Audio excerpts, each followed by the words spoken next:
Welcome to Kenton's videos. Enjoy the video. In this video, I will explain how to make old-fashioned collard greens like Grandma. First, let's get those greens ready.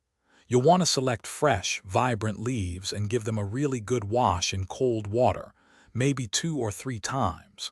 Then, remove any tough stems and tear the leaves into pieces that are easy to eat.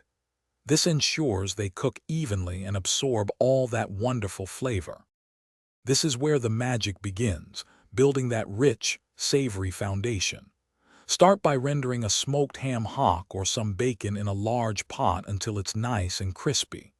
Then, sauté a diced onion and a few cloves of minced garlic until they are fragrant and tender. Finally, add about 6 to 8 cups of chicken broth to create that essential pot liquor. Patience is key for perfectly tender greens. Once your pot liquor is simmering, add all of your prepared collard greens to the pot. It might look like a lot, but they'll cook down. Cover and let them simmer gently for about 1.5 to 2 hours, or until they are incredibly tender.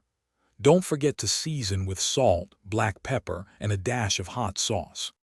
The final touches bring out the best in this traditional dish.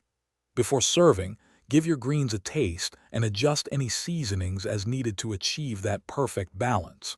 Serve them hot, perhaps with a splash of apple cider vinegar for a little tang.